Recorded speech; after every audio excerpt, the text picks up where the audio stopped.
My father suggested a matchmaking meeting, and I went with a casual attitude.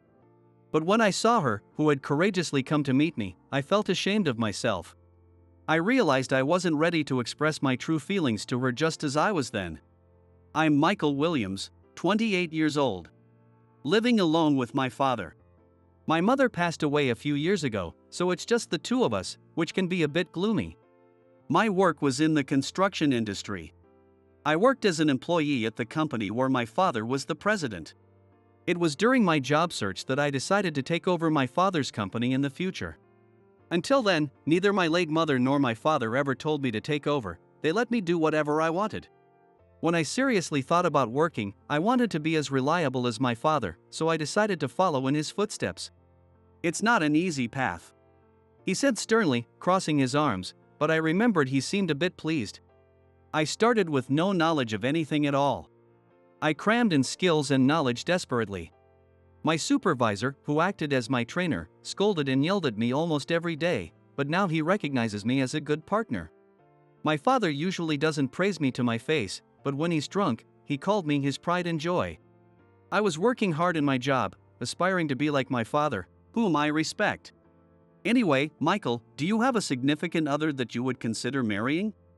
One day at night, my father asked me after coming back from a business social.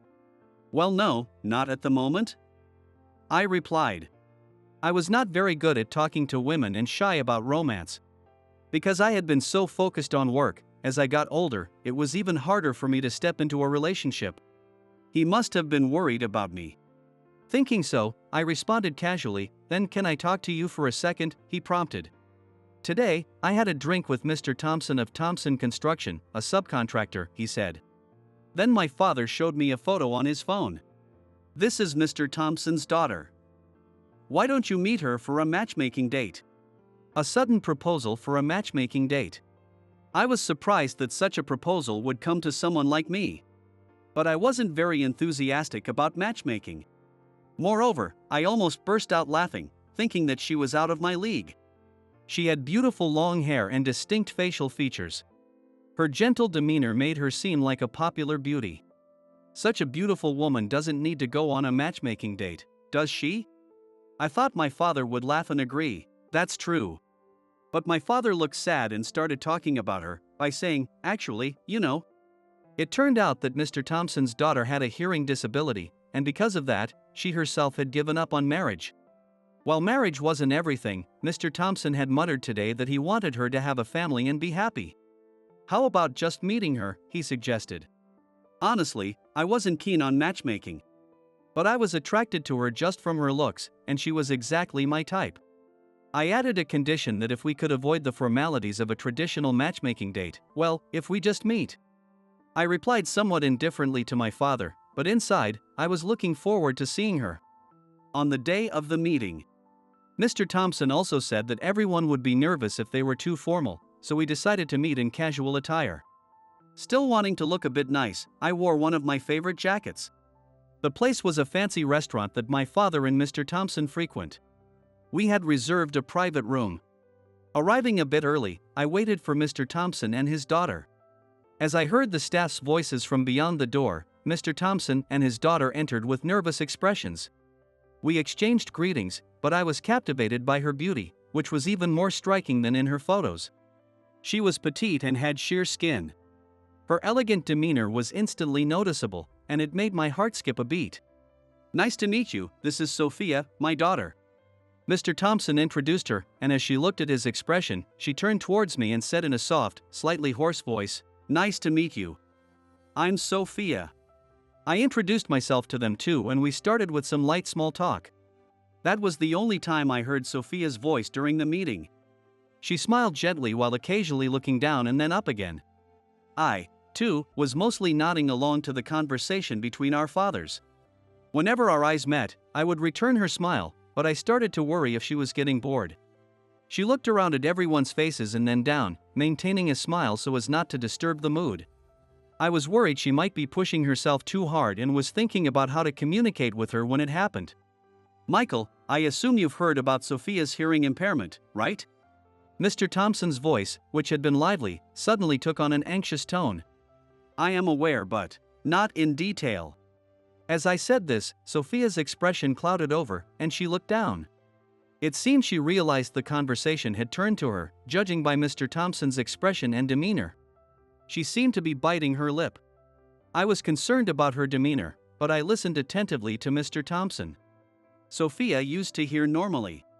During middle school, she began not to notice when friends called her, indicating changes in her hearing. By high school, she was using hearing aids, but her hearing continued to deteriorate. Now an adult, she cannot hear at all in both ears. She could speak if she wanted to, but she had become afraid to use her voice and hardly ever spoke up. Even after Mr. Thompson finished explaining, she looked down and kept her lips tightly closed. Worried, I asked, "Sophia, are you okay?" She looked up suddenly with a startled expression. "We can communicate without any problems using that, right?" I smiled and pointed at that. Though I couldn't see Sophia's lap, she probably had something there. She gently placed her phone on the table. On the screen, the words I had just spoken were displayed. Using an app on her phone that converts voice into text, she was listening to every conversation. The reason she occasionally looked down earlier was to check the screen. When Mr. Thompson was talking about her past, I noticed her biting her lip and tensing her shoulders when he was talking about something painful for her, even though she was not supposed to hear the content. I had wondered how she knew what was being said, but I caught a glimpse of the phone she was holding in both hands when I shifted my posture. "You caught me." Sophia typed on her screen and showed it to me. I laughed in response, and she returned the biggest smile of the day. Seeing her bright expression, Mr. Thompson also smiled warmly. "Shall we eat?" My father called out, and we began the meal. It proceeded like a regular dinner, without any stiff questioning.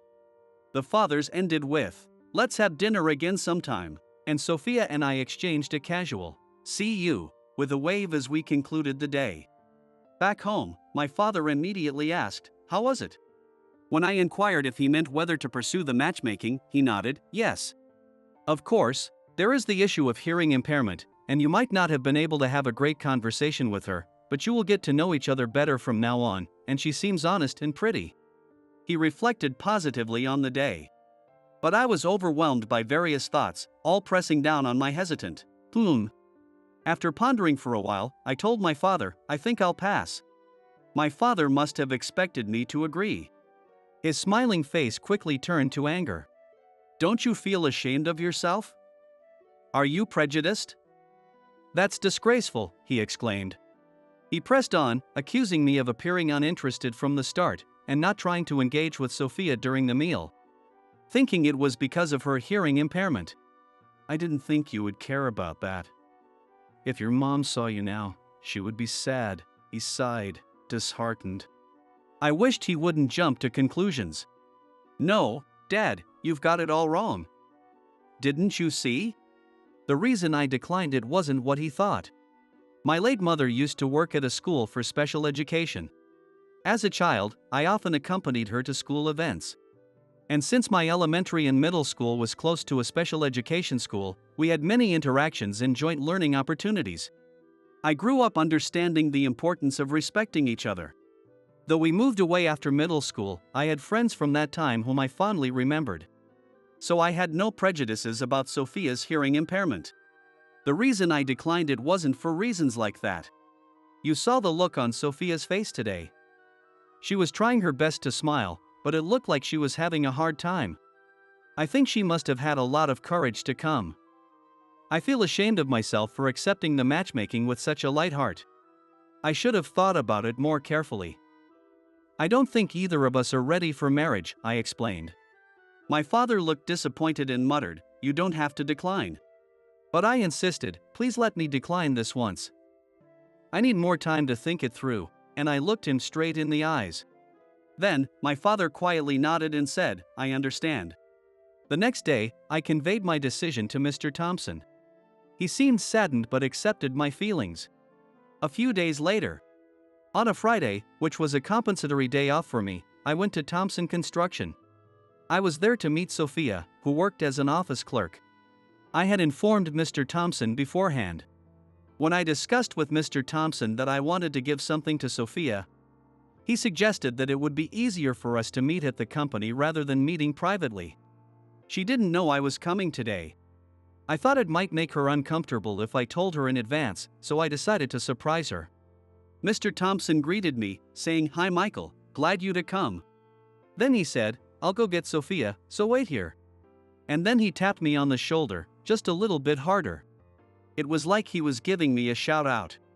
Sophia appeared from the back of the office, surprised. To her surprise, "Thank you for the other day. And this is for you." I told her briefly, so she could read it with the movement of my mouth, and handed her the letter I had written. She seemed perplexed by the suddenness, but Mr. Thompson facilitated a moment for us to talk. We went to a small park near the office and sat on a bench. "Please read this now." I gestured towards the letter.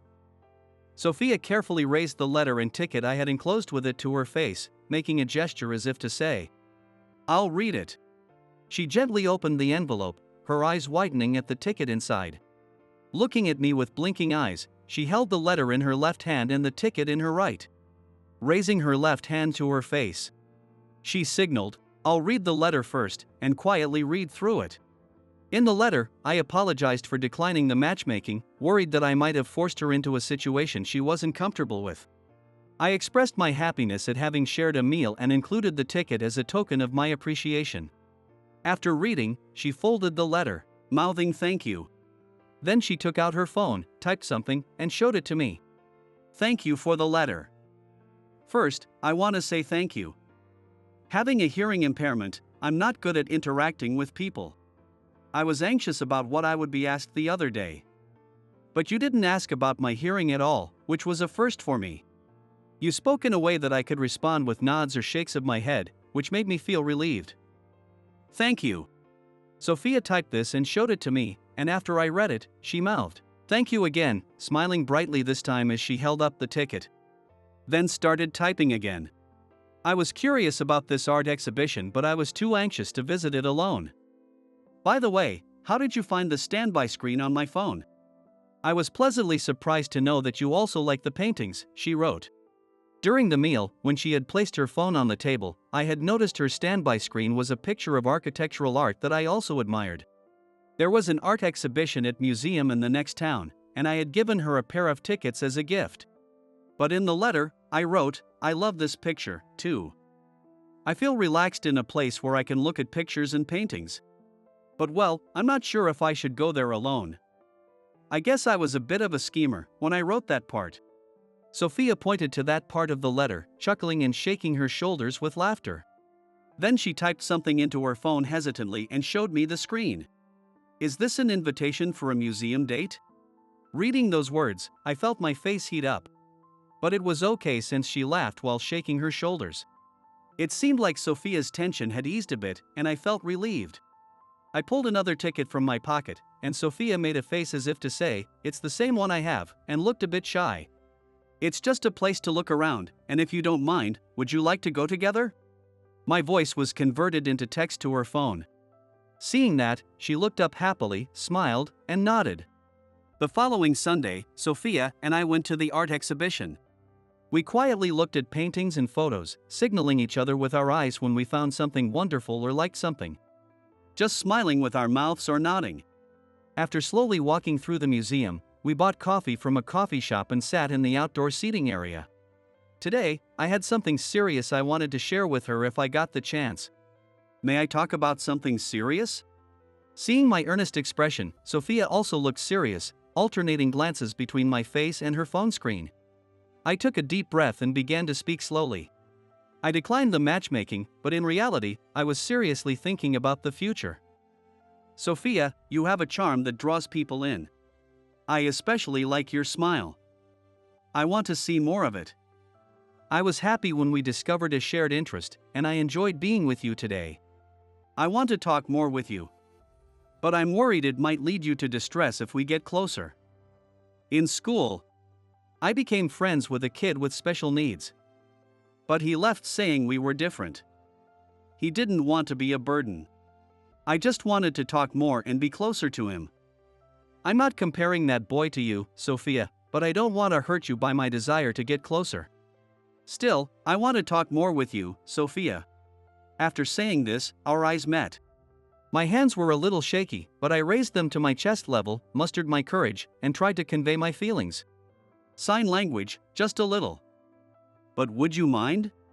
I showed her some sign language. Actually, I was afraid to show this sign language. The friend with special needs once said I was mocking them because I was able-bodied. I had learned a little sign language in middle school as a way of communication. But that had hurt someone before. Though now we have convenient phone apps that convert voice to text or allow for quick typing. Sign language still allows for face-to-face communication and easier expression of feelings. I realized its value when I saw Mr. Thompson and Sophia using sign language effortlessly during their conversation at the end of that meal. I was unsure what she would think, but I felt sign language was the best way to convey my feelings. I haven't done it in years, so I've forgotten a lot, but I want to learn sign language again because I want to talk more with you.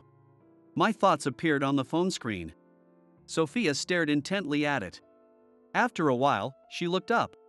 Her eyes brimming with tears, but she showed a smiling face. "Thank you," she replied in sign language. Indeed, Sophia's smile was the best. Seeing her happy and enjoyable expressions made me want to strive to communicate better with her. From that day, Sophia and I started exchanging emails, going out for meals, and gradually getting closer. We shared our fears and experiences from the past. Sophia explained how her worsening hearing had led to misunderstandings or others thinking she was ignoring them. She said that people were leaving her because of her hearing impairment, which was sometimes a hassle for those who could hear properly. Even though she knew the cause was her inability to hear, it was hard for her to receive and convey words. And she became more and more afraid to interact with others. The matchmaking had been under reluctant agreement to Mr. Thompson's insistence, thinking if she just had to sit there, it would be okay. But then we got to talking about hearing impairments and the fear got the better of her. She thought she would be interrogated in detail, looked at with pity, or faced with displeasure. She was afraid that she would see it and get herself hurt again. So she was surprised by my reaction. After hearing about my mother's profession and the school initiatives, she understood. But seeing my natural interaction despite her hearing loss made her feel more positive. Additionally, both of us felt a calming warmth like a gentle breeze when we were together, whether it was our second meeting or after several dates. We both found ourselves laughing naturally. On a sunny, breezy Sunday. I remembered our first date, thinking, the weather was just like this back then. "Hey, Mommy. Why did you and Daddy get married?" Behind me, my 5-year-old daughter, playing with her mom, suddenly asked a question she must have learned from somewhere. "What?" I turned around, and my wife was showing her the phone screen. "Your daddy fell in love with your mommy when they first met," she read it aloud. My daughter, who could read simple sentences, grinned as she looked at both my wife and me. "Wait. Your mommy fell in love with your daddy, right?" I said. My daughter started laughing first. Then, after checking the words on the phone screen, my wife also laughed, holding her stomach. Furthermore, my daughter and wife peeked at the phone screen and looked at each other and laughed. "Mommy says Daddy is her Prince Charming. She says you made her a princess. Daddy, you're so cool." When my daughter and wife caught my eye, I felt bashful. Seeing them both laughing, I embraced them tightly. I could feel the warmth of my wife and daughter on my cheeks. My daughter laughed heartily, and my wife looked at us with a gentle gaze. They were irreplaceable to me. It was a moment that made me want to continue being a cool dad so that I could protect them in the future. "Ugh, you look so pathetic soaking wet." Seeing me drenched in mineral water, my manager Lisa said so in a cheerful voice. "Today is the first time I meet her. Why would you do something like this?" I asked as I wiped my face with a towel a colleague had brought me. Lisa, without a hint of remorse, responded, "Because I don't like you. That's all." From her expression, there was no sign of regret. Amidst this, a man hurriedly approached Lisa. He was Benjamin, her father, and the department manager. His expression was the complete opposite of the delighted Lisa. He was pale as if in shock. "Lisa, take back what you just said and apologize right now." Benjamin was frantic as he confronted his daughter. Lisa, unable to accept her father's words, retorted, Why should I apologize to such an incompetent employee? Questioning her nerve to call someone incompetent to their face, I silently observed the situation. Faced with his daughter's arrogant attitude, Benjamin quietly began to explain something. Hearing this, Lisa's attitude dramatically changed. The details were: my name is Alexander. I recently graduated college and just started working as an employee. While it might not seem like a glamorous aspiration, I have always dreamed of working at a company. While my peers dreamed of becoming astronauts or pilots, I was the odd one out. Still, regardless of what others thought, I admired the life of a salaried worker. This was largely due to my father. My father, Oliver, never compromised in his work and was deeply trusted within the company. Not just for his results but also for how he valued his colleagues. His attitude was attractive even to me as a child. My father taught me many important things. Particularly, he always said, value people and you can't achieve anything on your own. I heard these words so often they became a guide to live by. Despite his numerous accomplishments and accolades, my father never saw them as his alone. His attitude of humility and dedication to his work was always my aspiration. Father often invited his subordinates and colleagues home. It was clear from these interactions how well liked he was by everyone at the company. He not only discussed work but also listened sincerely to personal matters. He valued his co-workers not just as company assets but as individuals, which was evident even from just observing. It was no wonder that he was so admired by everyone around him. I wanted to be a salaried worker just like my father. Although it was too embarrassing to tell him directly, I genuinely felt that way. And now, having graduated from college, I've started my job. The company I joined is the same one where my father worked until his retirement. I chose it because of what I heard from him. The company culture and workplace atmosphere seem impeccable. Of course, there are many things I won't know until I actually start working. Still, I was eager to try my best in the same environment where my respected father had worked. There are still people in the company who worked with my father, and they have been very kind to me. It's clear how much my father was loved by so many.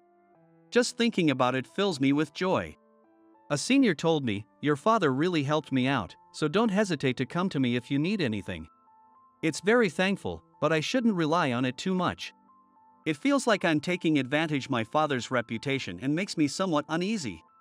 I steeled myself and threw myself into my work. I would have liked to say that relationships at work were generally good, but there was just one person who despised me. That person was Benjamin, the department manager. Benjamin seemed to resent that I was getting attention because of my father and took every opportunity to dislike me. Whenever I asked for explanations on new tasks, he would invariably scoff, "You can't even do this? Didn't you graduate college?" and laugh at me with a look of disdain. Each time, I felt frustrated, but as a newcomer, I couldn't even argue back. Benjamin, who constantly hurled sarcastic remarks, would assign me tasks without properly teaching me anything, as if it was his daily routine. No matter how much I asked, he never gave me a proper answer and continued to look down on me. "I have some questions about this task. Just figure it out and do it yourself." "But even so, stop bothering me. You're useless and incompetent." Benjamin's outburst echoed across the floor. Seeing my frightened expression, Benjamin seemed pleased. "All you do is talk back. What kind of upbringing did your parents give you?" His sneering, ugly demeanor as he ridiculed me was nothing short of grotesque. I could have endured being criticized personally. But hearing him speak ill of my respected father was painfully hard to bear. Yet, I couldn't just explode in anger and lash out. I bit my lip and endured. I thought if I could produce results so impressive that no one could criticize them, he would have to acknowledge me. I worked hard with that belief, but Benjamin's attitude didn't change at all. If anything, it only got worse day by day. He even started hiding necessary documents in obscure places, almost driving me to a nervous breakdown. The reason I was able to continue working despite all this was because I was fortunate to have supportive colleagues and seniors. They helped me when they saw me struggling with Benjamin's harassment. Without them, my spirit would have broken long ago. I cannot forget the kindness these people have shown me. Reinvigorated, I doubled down on my efforts. As a result, I became able to handle tasks at a much faster pace compared to others. The label of being the son of a well-regarded former boss no longer mattered. I had earned everyone's respect through my own abilities.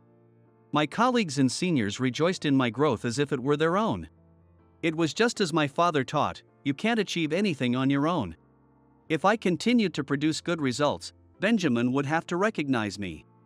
With certainty, I continued my daily life, but one day, out of the blue, Benjamin called me in. I hadn't made any mistakes or taken any problematic actions. Wondering what it was about, Benjamin spoke calmly. You seem to be doing well lately. Thank you. I have a suitable job prepared for you. A job suitable for me. Though it seemed a bit suspicious, I was interested. More than anything, I was happy to finally be recognized by Benjamin. What kind of job is it?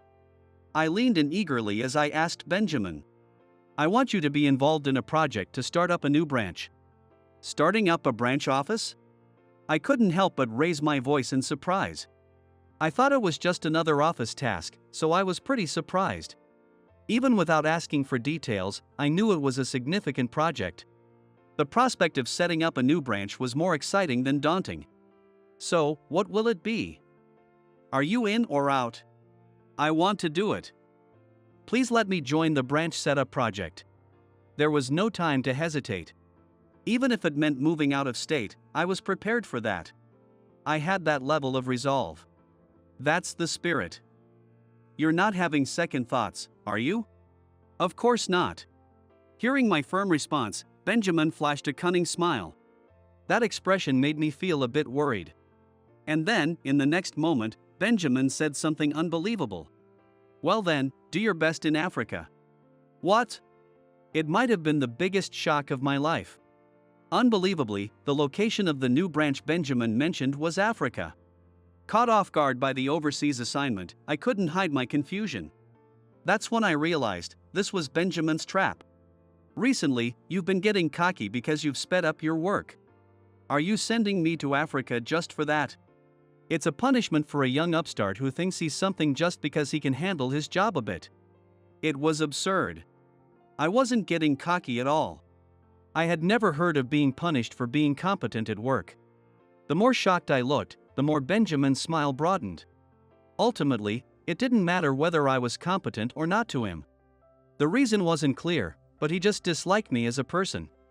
Thus, my trip to Africa was decided. When I told my colleagues and seniors about going to Africa, everyone was shocked. Although they knew Benjamin had a malicious character, no one imagined he would go this far. Hopefully, it would all turn out to be just a joke, but that seemed unlikely. And, although I hadn't been told the details, I had agreed to go. It would be my first time overseas, and it would be a lie to say I wasn't anxious, but I had to be resolute. It would likely be years before I could return to this workplace. Encouraged and bid tearful farewells by my colleagues and seniors, I set off for Africa. I will make the Africa branch project a success. It might seem like grasping at clouds, but I saw it as a chance. My state of mind could be described as 80% anxiety and 20% hope. In the end, I just have to do it. I murmured to myself on the plane to Africa. Years passed. After completing the branch setup project in Africa, I returned to the United States. I was to return to the head office. People had changed, and there were many new faces. One particularly notable person was a woman named Lisa, who had become a manager while I was away. As I was making my rounds greeting people at the head office, she appeared out of nowhere. "Are you the guy who was so useless he got shipped off to Africa?" Meeting me for the first time and saying such things right away. I was shocked by her insensitive remarks, but after hearing a certain piece of information about her, I somehow understood. Lisa is actually the daughter of Benjamin, the one who sent me to Africa.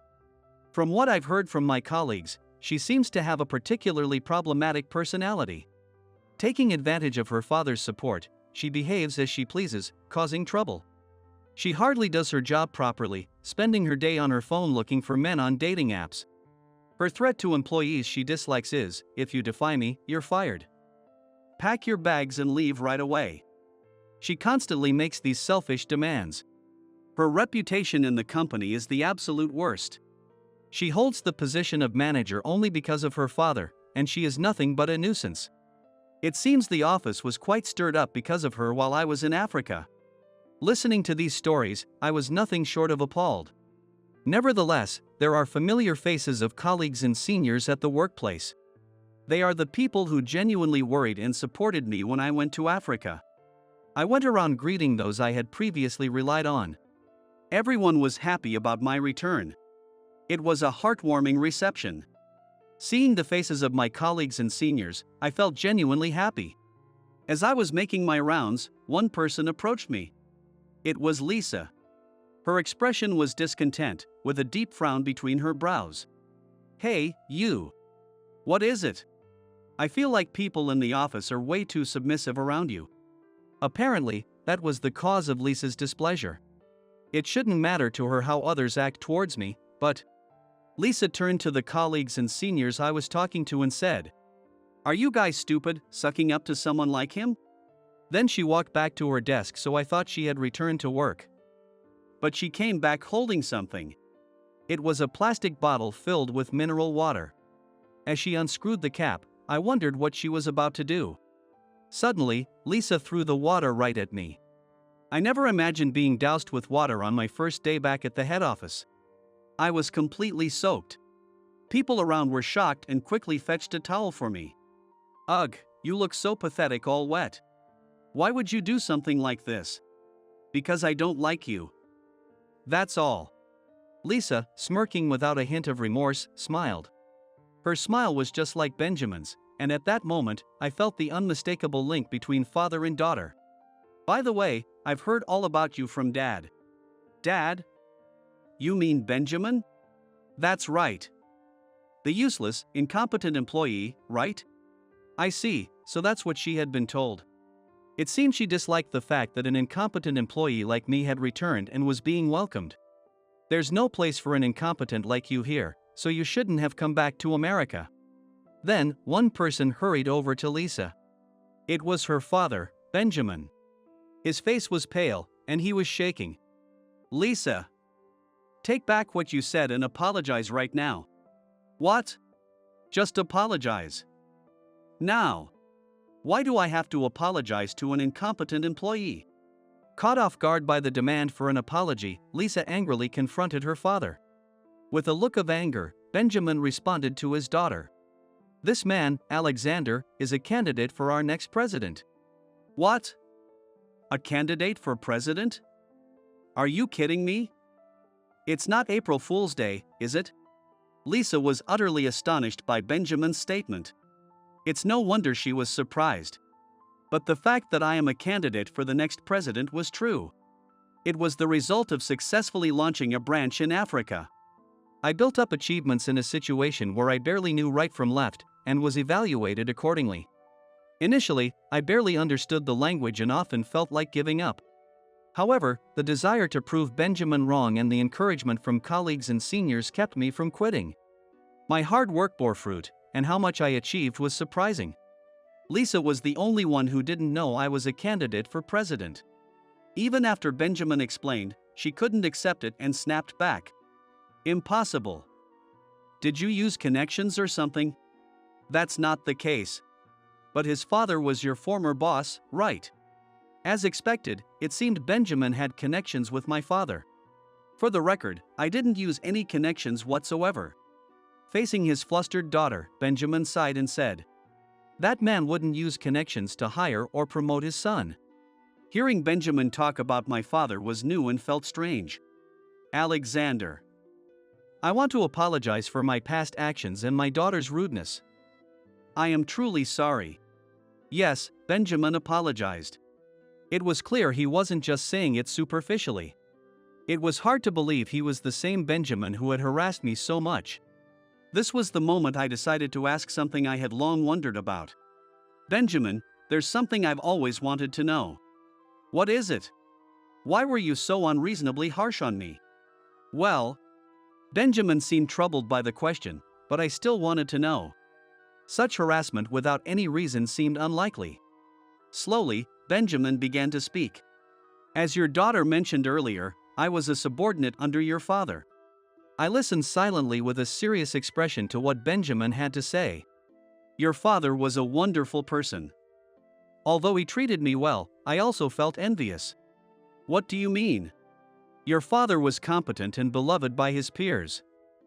I envied that, and at the same time, it made me jealous. Why would you feel that way? I thought I was making a fair effort back then. Benjamin seemed to be reminiscing about the past, biting his lip as he continued. So I couldn't understand why I couldn't be like your father.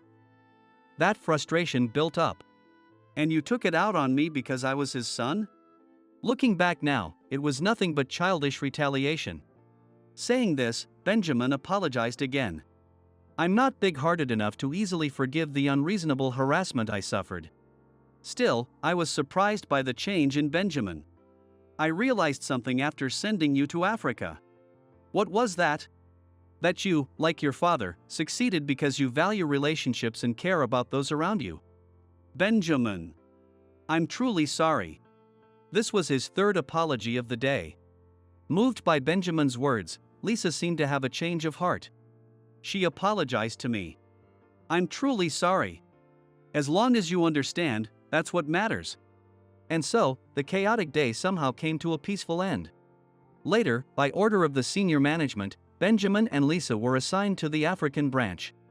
It seems they couldn't strongly oppose it, given what they had done to me. According to rumors, despite the hardships, they are learning the importance of human relations through their interactions with the locals. Both Benjamin and Lisa have become remarkably calmer, almost like different people. They must have reflected deeply after our conflict. I hope they continue their efforts without arrogance. I look forward to seeing their growth when we meet again in America. As for me, as a candidate for the next president, I'm facing my daily work with the help of those around me. Utilizing my experience in Africa, I'm striving positively and building my achievements. All this is thanks to the teachings of my father. Wanting to express my gratitude, I invited my father out for a drink. Raising a toast, I shared the news of becoming a candidate for president. You really worked hard. It's all because I followed the lessons you taught and put in the effort. I said this, filled with deep gratitude. My father smiled slightly, looking pleased. As a father, it makes me happy and proud to hear you say that. Hearing this made me even happier. But the most important thing is that it's your own effort that paid off. You should be proud of yourself. That makes me feel a bit embarrassed. Starting to blush, I quickly downed my beer to hide it.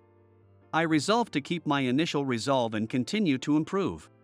With this determination in my heart, I toasted once again with my father. Speaking of which, those are some stylish sunglasses.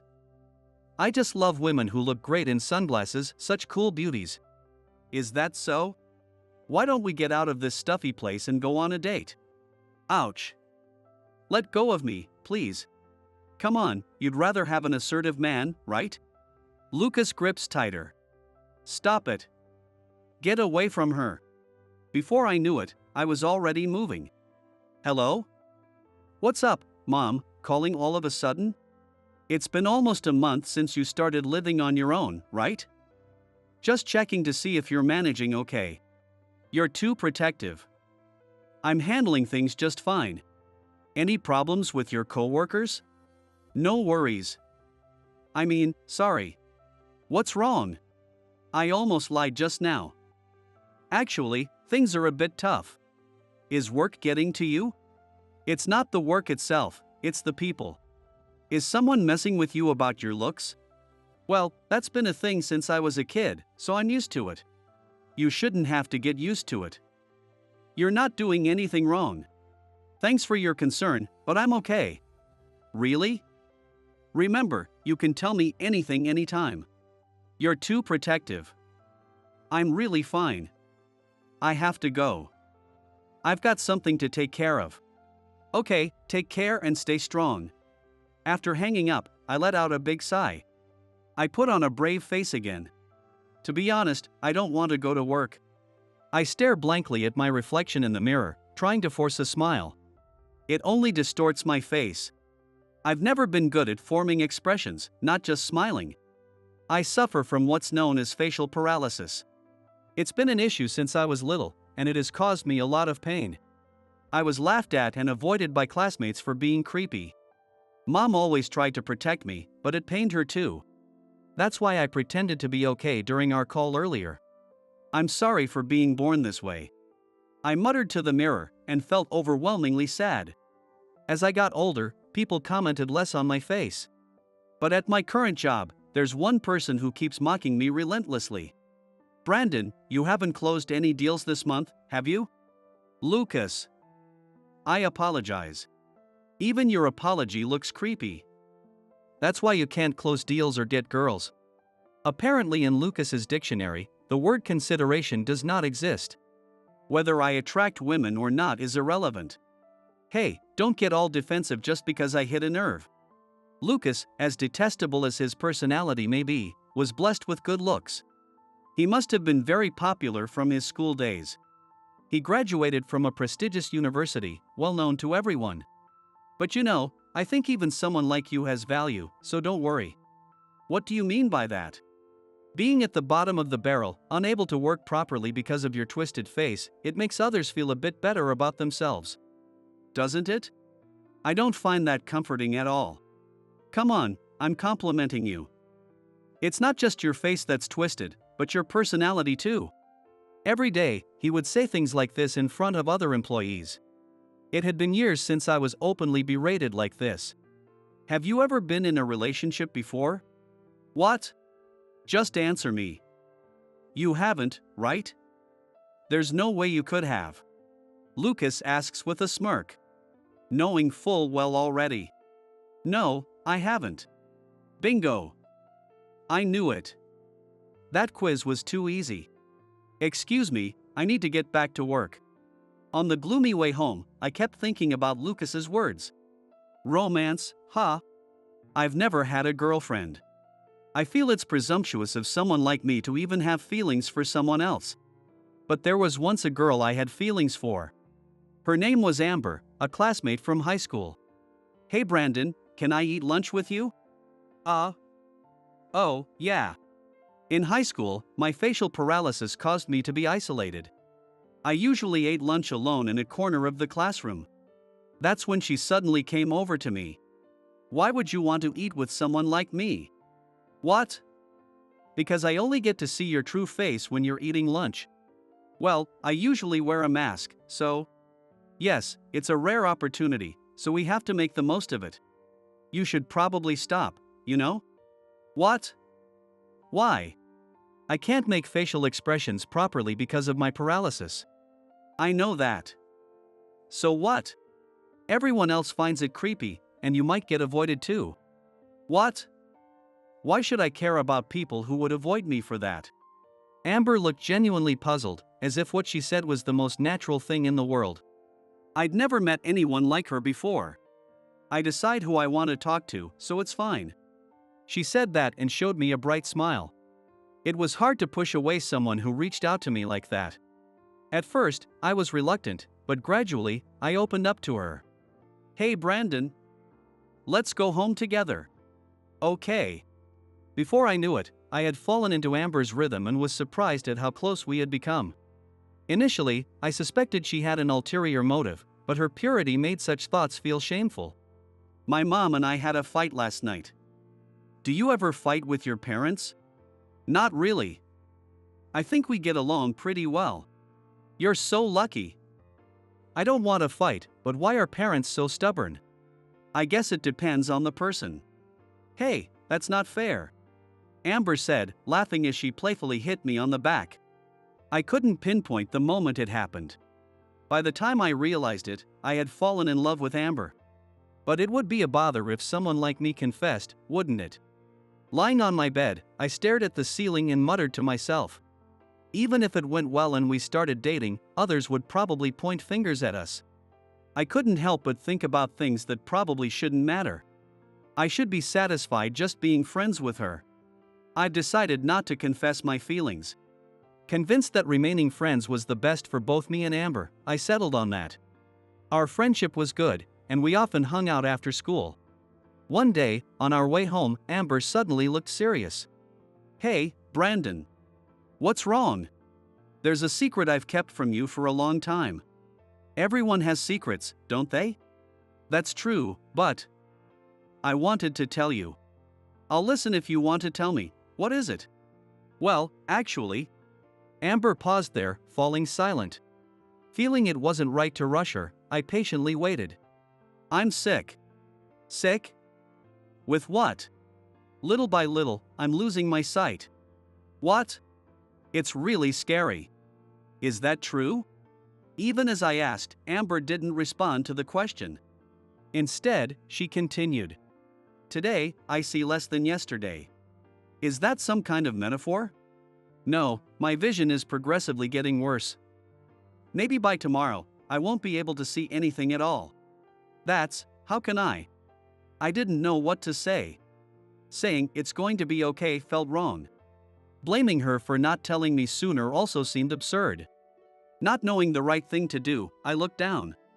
Just kidding. What? There's no way that's true. It's a joke, obviously. A joke? A girl like me, always so cheerful, turns serious and you believe it? It's like a prank. I see. Though Amber said it was a joke, I realized that the illness was real. She would never make a joke that could upset someone. She must have sensed my distress and turned it into a joke. I should have said something clever, but I didn't have it in me. This would remain a regret in my mind. Yet, Amber's cheerful nature managed to turn my complex about facial paralysis into something positive. Because I can't properly make expressions, misunderstandings are an everyday occurrence for me. What? I think it makes you look intelligent, like you're cool, which is really attractive. I've never been told that before. It doesn't matter what others think. It's what I think that matters, Amber said confidently. Looking at her face, I felt like everything was going to be all right. It's strange. What is? I think if anyone else had said that to me, it wouldn't have resonated at all. Really? Why? I might have even gotten angry. I might have said, "You don't understand my struggles, don't make such carefree and insensitive comments." Oh, I'm sorry. No. There's no need for you to apologize. Really? Actually, I feel energized by you, and thanks to you, I've definitely become more positive. I'm glad to hear that, but... Well, it might be hard to tell from just my expressions, since I have facial paralysis. That's not true. I understand you much better than any other classmate, at least I think I do. Thank you. I wish I could make it more obvious. It's not certain that this condition will continue forever. Then, there's something to look forward to the day you can laugh without holding back. Amber smiled brightly. I want to smile like that too. That's a beautiful way to look at it, seeing it as something to look forward to. By the way, that anticipation isn't just for you. What do you mean? Seeing you smile wholeheartedly is something I'm looking forward to as well. I was taken aback. Would anyone who thinks of me this way ever appear in my life again? It might sound exaggerated, but I seriously thought so. This encouragement from Amber has always supported me. I'm really glad to have met someone who speaks to me like that. Don't be silly. Don't say such exaggerated things. It's not an exaggeration. When I talk to you, I truly feel like everything will be okay. Do I have some kind of magical power? Obviously. In contrast to Amber's playful attitude, I answered seriously. Even though I may not have the courage to confess, I want to continue sharing laughs and joy like this. Holding this modest wish close to my heart, I continued my school life. However, these days came to an abrupt end. Brandon, I have something important to tell you. During a break one day, Amber spoke to me with a serious look. What's up? I'm going to announce it to everyone in class tomorrow, but I thought I should tell you first. What is it? I'm moving. So, I'll be transferring to another school. What? Why all of a sudden? It's because of my dad's job. He's been really busy lately. That's tough. I knew the best thing to do was to send her off with a smile. I understood that in my head, but still. Don't look so sad. It makes me feel like I'm doing something wrong. No, sorry. I don't blame you at all. I know. You're kind. Not really. Yes, you are. I've received a lot of energy and courage from you. From me? Really? Honestly, I couldn't believe it. I thought I was the only one receiving anything. Me, giving courage to Amber? Me, who is usually avoided and seen as creepy by others. Huh? Brandon? What's wrong? What do you mean? You're crying. What? Oh. That's strange. Why is that happening? It must be because you're sad about us parting ways. That makes me happy. Of course, that was part of it. But these tears weren't just about that. I was happy to know that I had been able to give something to Amber. All these mixed feelings came out as tears. Amber, take care. I'll also keep trying to stay strong. Thank you. I won't forget you, Brandon. Amber said this and gripped my hand firmly. Her eyes seemed to shimmer with tears. Thus, my first love ended without ever being fulfilled. On my way home from work, I reminisced about those days. The promise I made with Amber to stay strong. Am I really keeping it? Honestly, I'm not sure. If I keep moping around, she'd probably laugh at me. I loved Amber's smile, but the smile I wanted to see wasn't one made to cheer me up. I wanted to be in a relationship where we could truly laugh together from the bottom of our hearts. Alright. I'll try harder from tomorrow. I lifted my head, encouraging myself. Even in my memories, Amber always managed to make me more positive. I wonder how she's doing now. I haven't seen Amber since then. I hope to meet her again someday and finally express my feelings. A few weeks later, I went on a sales visit with my boss, Lucas. The president of the client company, Mr. Johnson, likes me a lot and always treated me kindly. By the way, Brandon. This isn't related to work, but may I ask you something? What is it? You know I have a daughter about your age, don't you? Of course. I've seen her picture, she's very beautiful. How about it? Would you consider marrying her? What? I was taken aback by the unexpected suggestion. She's precious to me, but I think I could entrust her to someone like you. Well, I'm not sure. It's not a bad idea, I think. When the arranged marriage was mentioned, Amber's face popped into my mind. She's been in my heart unchanged since high school. I don't really expect a miraculous reunion that leads to marriage. But I can't imagine being with someone else while Amber is still in my heart. I appreciate the sentiment, but... Brandon! Wait a minute. I'm not letting you decline. What? There's no one better than you. I often tell my daughter about you. How you're a quiet, serious young man who's competent at his job. No, that's not true at all. Please. Just meet her once, that's all I'm asking. Are you sure I'm the right choice? It has to be you. Don't underestimate yourself like that. Being put on the spot like this, and considering he's a client, it was hard to say no. All right. I will meet her once. Oh. Really? Thank you. I'm sure my daughter will be thrilled. I hope so. Be more confident. Right, Lucas?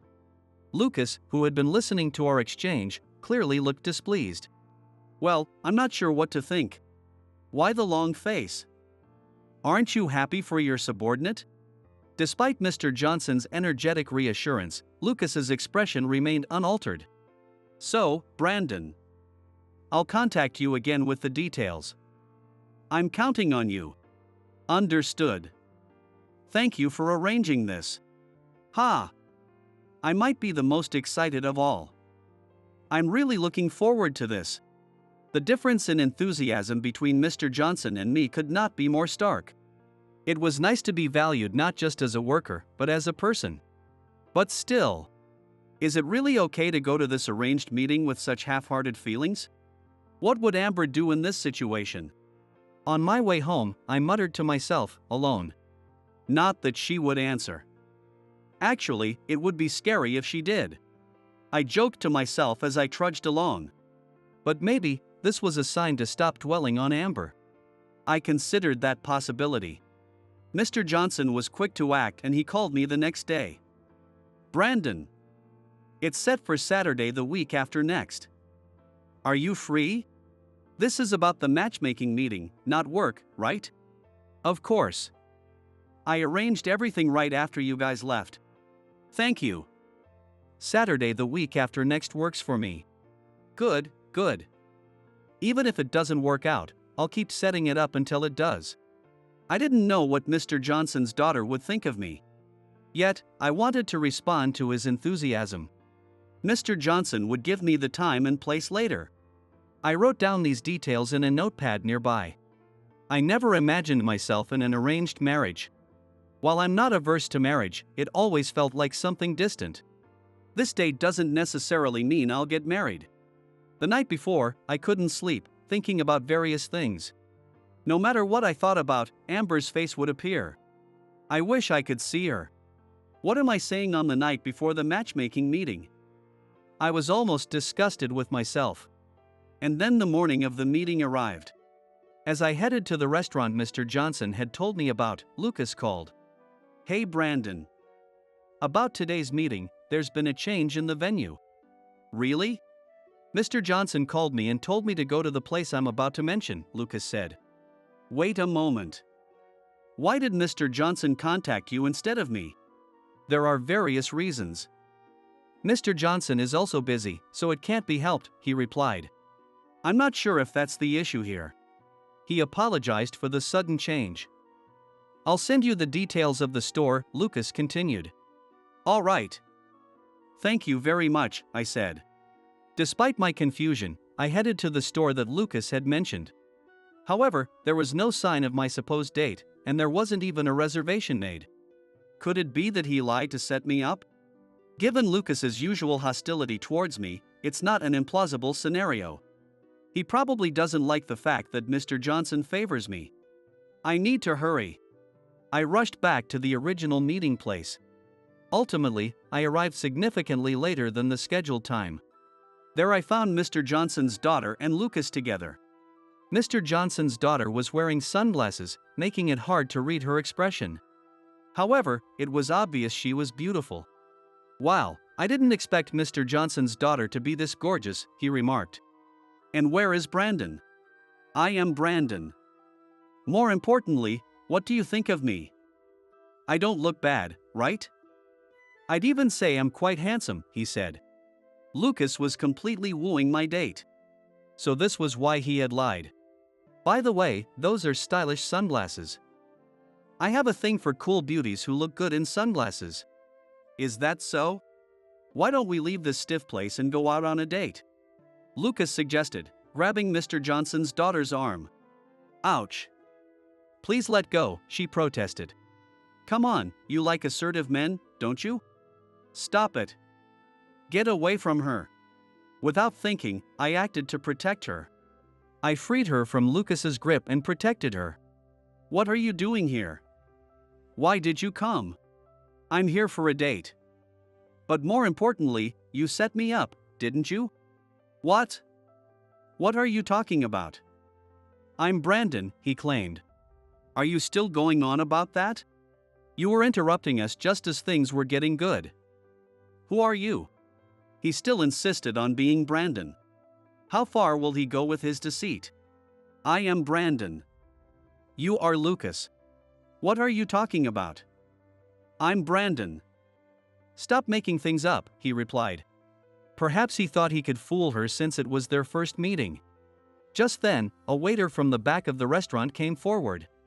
He then told Mr. Johnson's daughter. The person who just protected you is Brandon. What? Who are you? It's none of your business. Lucas protested. Outsider? I'm an acquaintance of Brandon, so I just told you what I know, the waiter explained. What? Brandon is a regular here, he added. Although Mr. Johnson, our client, made the reservation, I frequented this place often. The waiter, sensing the situation, offered his help. Mr. Johnson's daughter turned to Lucas and spoke. Did you try to deceive me? No, I mean, it's just that. Lucas turned pale. This man is Lucas. He's my boss at the company, I explained. So, he's connected to my father. I'll report everything, she declared. What? Wait a minute. He probably thought it as a prank. Lucas suddenly started to panic. If this gets out, it's definitely going to be bad. You brought this upon yourself. Honestly, I'm surprised you thought you could get away with such a poorly thought out plan, I said. I have a request for the two of you. Please don't report this to Mr. Johnson. No, I refused. I decline as well, she added. No way. I'm sorry. It was my fault. I apologize, Lucas pleaded. Please keep your voice down inside the restaurant as it disturbs other customers, the waiter interjected. Shut up. That's the least of my worries right now. I will not forgive you, so please leave immediately, she insisted. Lucas, right?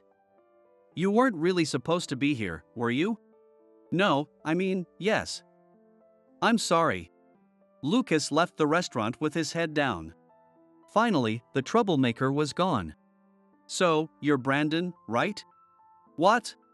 I recognized your voice immediately. Don't you remember me, Brandon?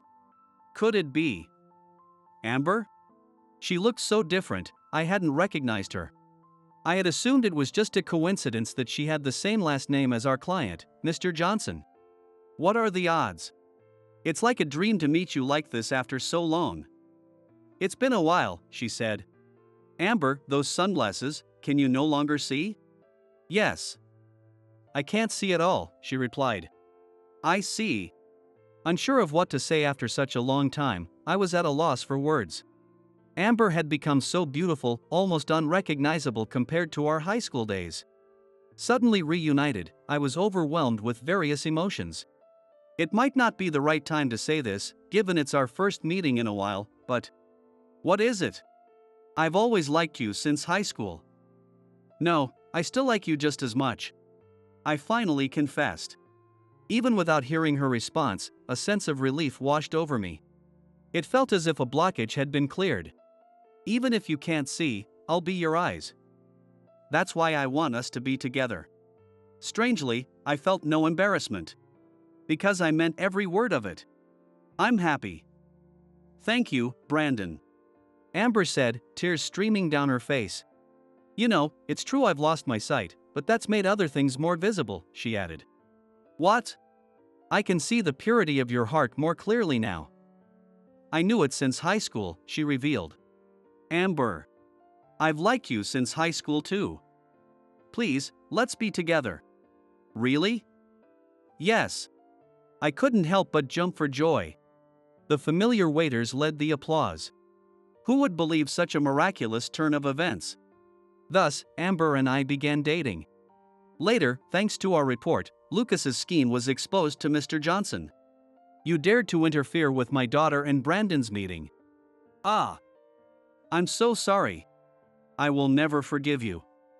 I'll also report this to your company, so be prepared, Mr. Johnson threatened. Mr. Johnson. Please have mercy. Not a chance. Don't ever show your face to me again. The recent chaos triggered a series of problems for Lucas. It came to light that he had often made fun of my facial paralysis. As a result, he was fired from the company. Lucas tearfully left the company. Afterward, he moved from job to job, but his high pride led to repeated conflicts with his bosses, resulting in him being fired again and again. Now, he apparently lives in a rundown apartment, depleting his savings and subsisting primarily on a diet of cabbage. Why has it come to this? Brandon is happy, and yet, why this disparity? Tearfully, he stuffed his mouth with the tasteless cabbage soup. Though it's his own fault, I hope he finds a way to reform. Amber and I continued to date smoothly, visiting various places together. We made more memories, filling the gap from the time we had been apart. On our second year of dating, I decided to propose. If you're okay with someone like me, please stay with me forever. Surrounded by many well-wishers, we got married. Happiness was at its peak with the birth of our child. During our first family photo session, I noticed something. Hey, this picture. What's up? I'm smiling so widely. I've never seen myself smile like this before. That's wonderful. I wish you could see it. I can't see it, but I somehow understand. Amber said, squeezing my hand. This photo of our happiest smiles remains displayed in our entryway. Every day before work, I gaze at this photo and savor our happiness. Have a good day. Work hard. Thank you. I'll do my best today. With a positive attitude, I opened the door. Having a family gave me the strength to keep striving no matter what. That's how I felt. Sarah sighed softly. The chocolates you gave me on my birthday were also beautifully colored. She muttered softly, causing my heart to skip a beat. Those were the chocolates that led to our separation. Bright chocolates inspired by Sarah. Sarah looked down and pursed her lips. Her lips opened slightly, about that time. As soon as she began to speak. My name is Kyle. I'm a 30-year-old confectioner. Phew, it's done. Today, I'm working at a wedding reception venue. Oh, it turned out beautifully. A calm, low voice said from behind. I turned to see a dignified woman standing there.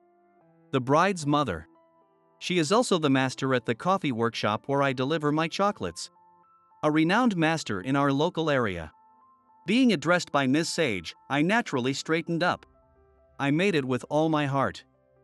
What do you think? As I asked, Miss Sage beamed with joy. I'm so glad I left it up to your young sensibility. Now, we have a seat for you at the reception, so go change and enjoy yourself. I headed to the dressing room. Today is the wedding of Miss Sage's daughter. After working at the reception venue, I'm also attending the wedding reception. As a business associate, she invited me. Honestly, it's a very large reception, and I'm nervous. I wonder if I'm out of place here. While feeling anxious, I completed the registration and received the seating chart. But it was hard to find my name on it. Going through the seats on the bride's side, I finally found my name at a table mostly filled with women. It seemed like most people at the table are the bride's friends. Then, I saw a surprising name next to mine. Sarah Thompson. Could it be the same person? It was the name of a woman I dated in high school, right next to mine. My heart ached slightly. However, why am I assigned to the friends table? As I entered the venue, I realized. The business-related seats were filled with dignified, older individuals. I wouldn't have enjoyed being thrown into that table. It must have been Ms. Sage's consideration. I silently thanked her. As I looked around the vast reception hall and found my seat, my heart leaped. The woman listed next to me. She was dressed in a beautiful blue gown. I slowly walked forward and pulled out my chair. The woman in the dress turned quickly to look at me. Is that really you, Kyle? Long time no see. She must have been surprised to see my name as well. It's been a while. How have you been? Well, Sarah, looking slightly down with an awkward gaze, was very beautiful. Even in high school, without makeup, she was very cute and had a wonderful smile. It reminded me of our high school days. I was just entering high school, nervous. The first to speak to me with a lively smile, saying, "What's your name?" "I'm Sarah." "Call me Sarah," was her. Among girls our age, she was outstandingly cute, and I fell for her in no time. Our seats were close, so we naturally became friends, joined the same extracurricular activities and committees, and spent more and more time together. Eventually, we started dating. When I awkwardly asked her out, she confirmed sharply, "What? Say it clearly. We're dating, right?" We started dating towards the end of our first year and continued smoothly, but our paths diverged. I was set to take over my family's confectionery shop after graduating from high school, while she was heading to college. We ended up in different classes, and after she stopped going to extracurricular activities, she increased her study time. The time we couldn't meet increased, which frustrated me, who was relatively free. Still wanting to cheer her up, I made her handmade sweets for her birthday. I practiced daily under my father's guidance and made bright yellow, festive chocolates that reflected her image. I thought she would be delighted with the chocolates I handed her, but she showed a slight disappointment. Then, she murmured, "Oh, it's not a cake." Indeed, cakes are standard of birthday.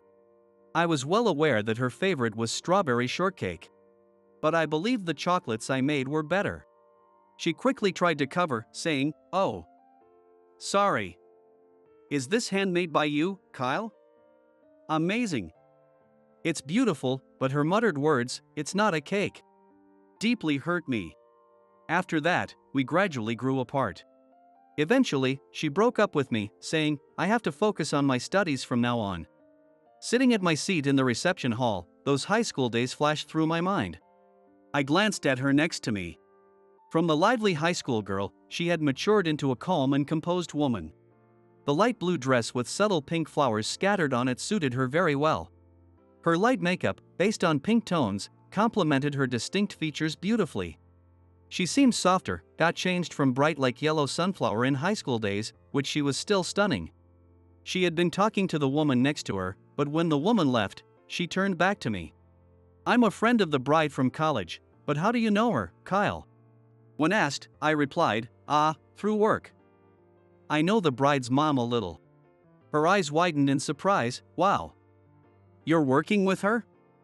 Amazing, that's Miss Sage, right?" I was shocked when I heard she was my friend's mom. "Indeed, Miss Sage is well known." "Eh? How did you meet? Through confections?" I nodded. "I met Miss Sage on a drizzly spring day as a confectioner, and although my parents continued working, they had handed the business management over to me. So I was doing sales as a business owner too. Especially workshops, once they use our confections, they tend to keep ordering, which is great for our shop. I had been delivering regularly to a small classroom, but the orders weren't large enough to stabilize the business. I was constantly exploring ways to increase sales. Then one day, a woman came into the shop. "May I take shelter from the rain a bit?" It started pouring all of a sudden. As she entered, I was genuinely surprised. The woman was Miss Sage, who runs the largest workshop in the area. I had been struggling with daily shop management, always attending events like workshops whenever I saw one. What kind of atmosphere the event had, what kinds of confections were served. I once attended a workshop and the confections presented there were spectacular. Most of the local events are usually organized by Miss Sage. I used to dream about working with her someday. And now, she is right in front of me. She was taking shelter from the rain and intently looking at the sweets I made. My heart was pounding so hard it felt like it was going to burst. Excited, I started talking to her. She seemed a bit surprised that I know her, but when I mentioned that I usually attended the events, she praised me for being diligent. Encouraged by her words, I timidly spoke of my dream. Someday, at the biggest local event. I dream of seeing my confections on display. She looked slightly troubled. "I'm sorry. For important events, we usually use products from a well-established confectionery that we have a long relationship with." Her blunt response made me feel embarrassed and deflated, like a balloon losing air. However, she then added, "But I can tell they are very carefully made, your sweets. If they taste good, I might use them occasionally for smaller events. Could I try your confections?" Her kind words lifted my spirits to the sky. I shared these memories with Sarah. Getting feedback on my sweets from Ms. Sage really helps me learn. Not having any negatives would be ideal. But I'm actually happy when she points out things that could be improved. As I rambled on, she chuckled. "You're really working hard, aren't you?" Her comments suddenly made me feel shy. I was giddy like a child. It was the rain that connected you to her. I also started noticing you when we shared an umbrella on the way home. I had forgotten mine. That's right. My umbrella was an old one from my father, so it was large, and even with both of us under it, we weren't too close. But I, who was already infatuated with her, couldn't stop my heart from racing during our shared umbrella moment. As we got a bit quieter, the host's voice echoed. "It seems the bride and groom are about to enter." Sarah and I paused our conversation and focused on the entrance of the venue. The doors opened, and they entered. The bride's dress was mainly white but with some adjustments. Her softly set hair sparkled with accessories. The groom's tuxedo was also original. Sarah and I expressed our admiration and sent a generous round of applause to bless the newlyweds. The reception proceeded smoothly, and the bride and groom left the venue to change outfits. Since the bride's friends' table was all women, I felt a bit out of place and nibbled on the food and drink in front of me. Then, Miss Sage appeared with a drink. She was going around to each table, serving drinks. It must be hard with such a large number of guests. I greeted her lightly. Once again, congratulations on today. Then, she poured wine into my glass and said, "The classroom is doing well thanks to you. Please enjoy yourself hereafter." She said this with a smile. Joy warmed my face. She greeted each person at the table and then moved on to other tables. As I relaxed, Sarah excitedly spoke up, "Hey. What?" I looked puzzled, and she waved her hands. What? What? To be spoken to like that by Miss Sage. How could one become such a person? She got too excited and her words were all over the place. Seeing her like that was so endearing that I couldn't help but laugh. There was a bit of a mix-up with Miss Sage during the autumn festival. Taking advantage of the host's announcement of "Please enjoy yourselves," I decided to delve into another memory. It might have been about 2 years ago. Gradually, I had become closer to Miss Sage, and she had started entrusting me with the confections for smaller events. Sales were steadily increasing, and things were finally taking off. One clear autumn morning, the phone at the shop rang. It was Miss Sage, and unlike her usual calm demeanor, she sounded panicked. "It's a disaster. I messed up the order numbers for today's event. We're completely short. How many chocolates do you have at your shop?" There had been a plan to set up a coffee workshop at an autumn event, and the discussion had gone to Miss Sage. It was the first time trying this, so they really wanted to rely on the experienced Miss Sage, who promptly agreed. If it had been an annual event, the usual confectionery shop would have noticed the strange order numbers. But the confectionery shop hadn't thought it strange since the numbers weren't much different from usual. They needed 500 pieces, but only 50 had been ordered. That meant 450 pieces short. A flustered Miss Sage had asked around everywhere, but even with desperate efforts, they were still 300 pieces short. On the spur of the moment, I racked my brain. "Can you manage if I deliver 50 pieces at a time as they're ready?" She agreed to my proposal. Suddenly, the shop got busy. My mother mixed ingredients, while my father and I worked quickly to make the chocolates. My sister, who was married and had moved away, came to help immediately, helping with everything from preparing ingredients to deliveries. Thankfully, we managed to avoid a disaster, and it seemed we were able to provide chocolates to everyone who wanted them. Miss Sage graciously thanked us. We were almost at the brink of losing trust. These kinds of stories spread quickly. I really appreciate your quick thinking and for delivering such beautiful chocolates so swiftly. Her deep and graceful words made us forget the fatigue from our work. Since then, they started using our confections for slightly larger events, and then this led to being invited to her daughter's wedding, just like this. After I finished telling the story, Sarah's eyes sparkled. "That's amazing, that all that happened. How did you make all 300 pieces? Sounds overwhelming." I chuckled. "Well, I made sure they were quick to prepare. But I also worked on making them look vibrant with different colors." Hearing this, she exhaled softly. "The chocolates you gave me on my birthday, they had such lovely colors," she muttered, and it startled me. The chocolates that had led to our separation. Bright and cheerful chocolates inspired by her, featuring vibrant yellow with a touch of light blue. She looked down and pursed her lips. Her lips parted slightly, about that time. Just as she began to speak, the lights in the reception hall went out. Now, the bride and groom were about to re-enter, followed by the cake-cutting ceremony. She swallowed her words and whispered, "Let's talk later," then turned her attention to the entrance of the reception hall. The bride and groom reappeared, this time in vivid attire.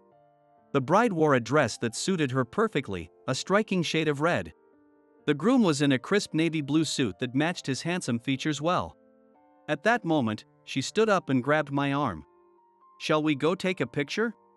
She invited me with a smile, but "No, I'm good. That sort of thing is more for the ladies." As I tried to refuse, she insisted even more strongly and pulled my arm. She said, "You know, these things are more fun with more people." With that, she forcibly got me to stand up from my seat.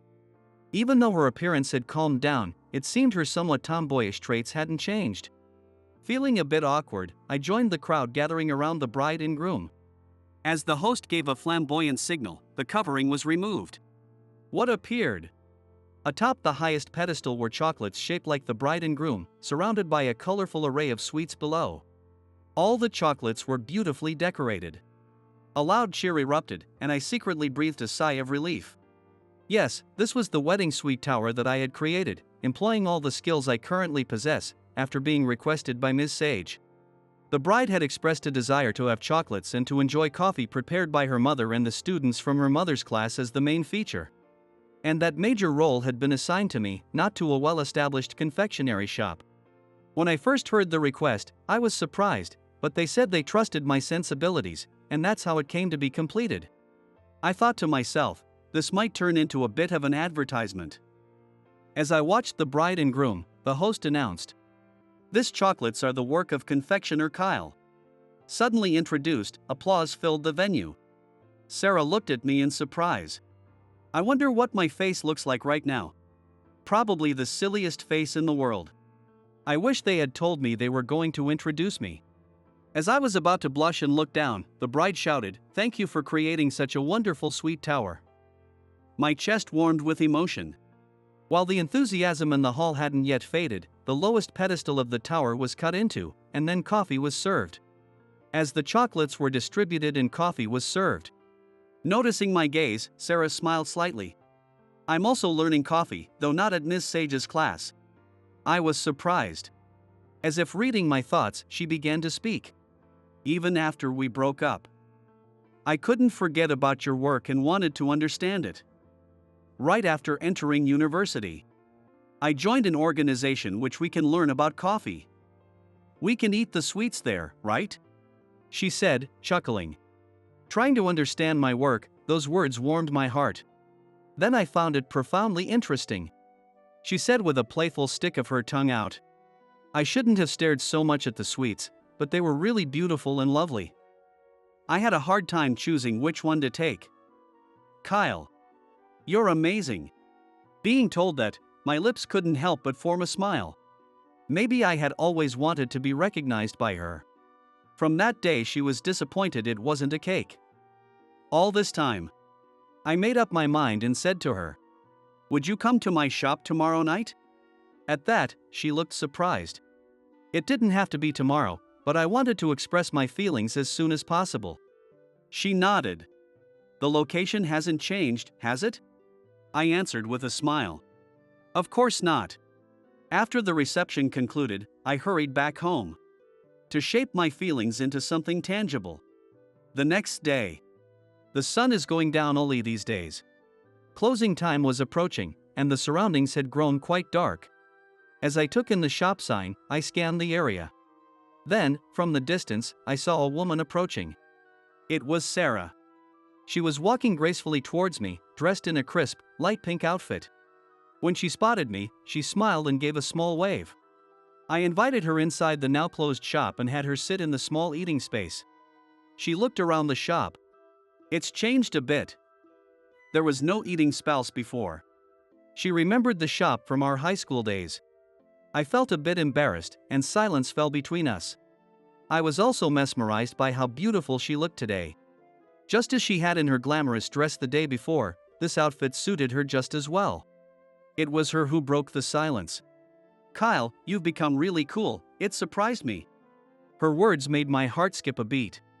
"You also look really beautiful." As I stumbled over my words, she laughed. "You're still as bad at speaking as ever." Then she pursed her lips tightly. A habit she had when she was about to say something difficult. I meant to say this yesterday, but back in high school, on my birthday. I'm sorry I hurt you." I shook my head slowly. But she continued. "It was awful of me to be disappointed. I've felt terrible about it. Even now, I regret it. Back then, you made such wonderful chocolates by hand. And I didn't appreciate the meaning or the effort. Her voice trembled slightly. I hoped she wouldn't cry. "I've always wanted to be recognized by you, Sarah. You were disappointed because my chocolates couldn't compete with the shortcake you wanted." As I said this casually, she shook her head vehemently. "It's not like that. I interrupted her. I used that moment as motivation to work harder. It hurt at the time, but wanting to make something that would make you happy became my driving force. Even the sweets I make for Ms. Sage. I imagine if they would make you smile. Sounds creepy, I know.